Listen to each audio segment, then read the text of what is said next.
ప్రభువైన యేసుక్రీస్తు నామములో మీ అందరికీ వందనాలు. ఈరోజు మనందరి మనస్సులో ఉండే ఒక ముఖ్యమైన ప్రశ్న: దేవుడు నాతో మాట్లాడుతారా? ఆయన స్వరాన్ని నేను ఎలా గుర్తుపట్టాలి?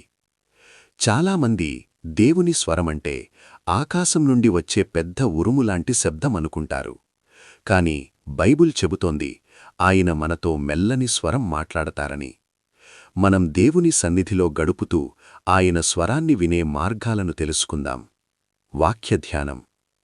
యోహాను సువార్త 10:27లో యేసు ఇలా సెలవిచ్చారు: నా గొర్రెలు నా స్వరము వినును, నేను వాటిని ఎరుగుదును, అవి నన్ను వెంబడించును. దేవుని స్వరం వినడానికి మొదటి మెట్టు మనం ఆయన గొర్రెలమయ్యుండటం, అంటే ఆయనతో సంబంధం కలిగి ఉండటం. వాక్యం ద్వారా సంభాషణ. దేవుడు తన వాక్యమైన బైబిల్ ద్వారా 90% మనతో మాట్లాడతారు.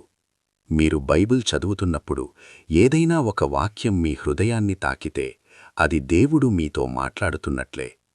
3. ఆటంకాలను తొలగించుకోవటం. మనం దేవుని స్వరాన్ని ఎందుకు వినలేకపోతున్నాం? 1. లోకపు సందడి. మన చుట్టూ ఉన్న టీవీ, సోషల్ మీడియా, ఆందోళనలు దేవుని స్వరాన్ని విననివ్వవు. 2. అపనమ్మకం. దేవుడు నాతో ఎందుకు మాట్లాడుతాడు అనే అల్పవిశ్వాసం. 3. పాపం.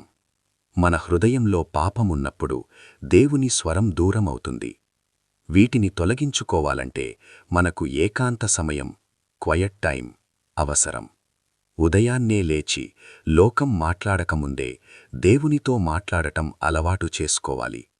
స్వరాన్ని ఎలా గుర్తించాలి? మనం వినే స్వరం దేవునిదా లేక మన సొంత ఆలోచన అని ఎలా తెలుస్తుంది? దేవుని స్వరానికి కొన్ని లక్షణాలుంటాయి. శాంతిని ఇస్తుంది. దేవుని స్వరం ఎప్పుడూ గందరగోళాన్ని ఇవ్వదు, అది నెమ్మదిని ఇస్తుంది. వాక్యానికి విరుద్ధంగా ఉండదు. దేవుడు బైబిల్లో చెప్పినదానికి వ్యతిరేకంగా ఎప్పుడూ మాట్లాడడు. మనల్ని సరిదిద్దుతుంది. మన తప్పులను ప్రేమతో గద్దిస్తుంది. సమూయేలు వలె మనం కూడా అనాలి: ప్రభువా, ఆలకించుము, నీ దాసుడు ఆలకించుచున్నాడు. ప్రియ సహోదరీ సహోదరులారా, దేవుడు ఈరోజే మీతో మాట్లాడాలని ఆశపడుతున్నారు. మీ హృదయ తలుపులు తెరవండి. ఆయన స్వరం వినడమంటే కేవలం వినడమే కాదు, విని లోబడటం.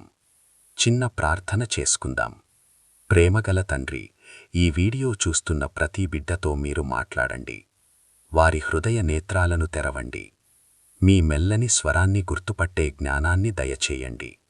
యేసు నామంలో అడుగుతున్నాము తండ్రి. ఆమేన్.